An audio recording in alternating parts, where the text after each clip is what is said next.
You ever know somebody who's super into something and that's involved with their everyday life? I know a few of those people, but no one's left an impression on me quite like Ron. I used to work in an arcade, and we hired Ron as another technician. He was he was an experienced electrician. Ron was a small-looking ginger fella, kind of like an older-looking Seth Green. If Seth Green were a rat and glasses. That's Ron. Introduce yourself to somebody. I would say most of you out there, stick out your hand for a handshake and say, hello, my name is da-da-da-da-da. Hello, my name's Eddie. Ron, school! Hi, Ron. What does this mean? So this, or the rock and roll sign, or the I love you if you're in grade school, SKOL, is a greeting that Vikings use. I believe it's something that a cheers that the Vikings fans for the football team also use, I think. I don't know. Because I had to double check all this information that Ron bestowed upon me. For Ron was a Viking fanatic. He loved information about Vikings. And he put it into everything he did. Now he proceeds to explain to me where Skull comes from and why it's so awesome. They would decapitate the leader or commander, whoever was in charge at the time, and they would celebrate their victory by drinking from his skull, S-K-O-L, and they would skull. And that was interesting to hear, and kind of a neat little fact. But basically, skull was a greeting, and so that's how he greeted people. I don't know where this necessarily comes from. Maybe it's probably just because of the Viking fans.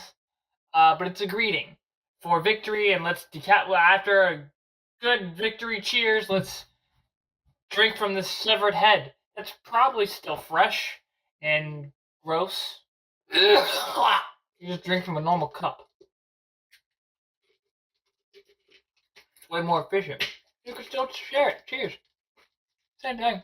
The first day, that Ron worked with us, we had to clean out the bumper cars. So we were equipped with Coke. Coca-Cola is very good at diluting acid and just cleaning it off, honestly. And you are welcome to put that in your tummy whenever you want, because it's also consumable by human beings, because Coke. After about 30 minutes of scrubbing at our own individual cars, Ron's over here making love and aggressive notions towards his car. Oh yeah, you like that? Yeah, you like that? Yeah, come on, get off there! Come on, get off there! Come on, get off! God! Excuse my language. I had to be there listening to this man discuss things with his bumper car. I don't know if this really had anything to do with Vikings, but he proceeded to use what he called his special Ron juice on his car with those derogatory terms. I don't want to go too much into it. Ooh, right there, baby. The stench that came from Ron's special juice was burning to my nostrils. Honestly, on fire. So, besides the Coke, Ron at some point scurried off with his little rat legs to the kitchen at the arcade and got apple vinegar and mixed it with the Coke. Vinegar also does a pretty good job at what Coke does. But vinegar smells way worse, and I hate vinegar. It's awful. Smells bad, tastes gross. I don't know why we use it. It's disgusting. Ron also is very lazy in terms of wiping off the gunk that is caused from his Ron juices. Ron juice. It was just one juice, not his own juices, but the concoction he made that smelled horrible. Corrosion would slide off because of the effect of vinegar and Coke. You have to wipe it up before it lands and splashes everywhere. Unfortunately, Ron did not do that. He just went around spraying all the cars and was like, oh, look how effective my juice is. It's just like the fire liquid that the Vikings had. Fact 2, here it is. Fire liquid. Vikings happen to use their own urine with a special kind of birch wood that they would boil and then mash it up into a liquid that was extremely flammable, kind of like a napalm. The only redeeming quality that I had with this man is that he had very interesting facts about Vikings. And I was pissed off, but at least they learned something, right? So when we got all the cars cleaned off, we pushed them to the side, used heavy-duty bristle brushes to clean up all the skunk off the floor, then mop it like 8 or 9 times. I thought I'd learn a little more about Vikings to get my mind off of how much this man has annoyed me, and I've known him for 4 hours.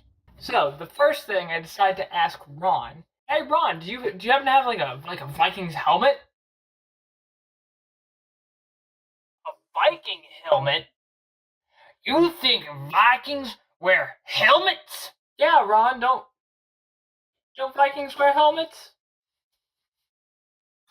For protection from crazed lunatics? No!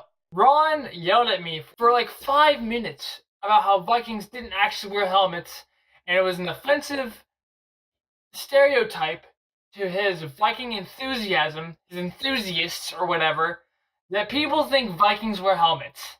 I was sorry. I didn't mean to upset him about the helmets. I didn't need to be yelled at about not wearing helmets. Fact 3. Vikings don't wear helmets. Now, after we've gotten all this gunk cleaned up off the ground, we take it outside to the dumpster. I have to show Ron where the dumpsters are. Me. He decides to tell me about the other thing that Vikings like to do with their waste. Children that they find to be a waste of their valuable Viking time. Children who were very sick were left stranded in the woods by their parents or tossed overboard at sea. The reason he brings this up is because Ron tossing a trash bag into the dumpster, and Ron proceeds to tell me, you really throw that like you were throwing the children overboard. Do you throw children overboard on boats? Do you?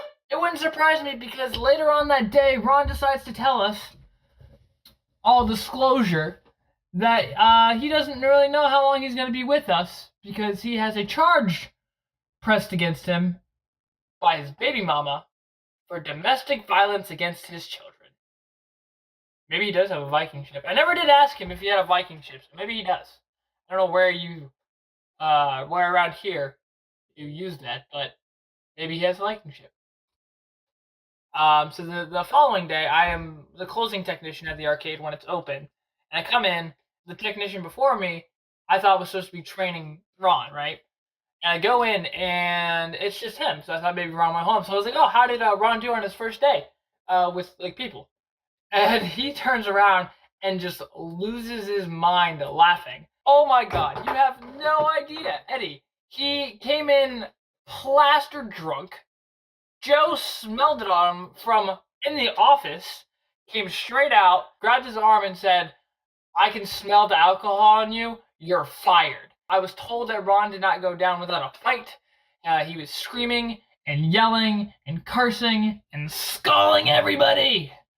But he's a small rat ginger man, and Joe was a large head of security man that probably picked him up and flung him out the door. Ow, like a child on a boat.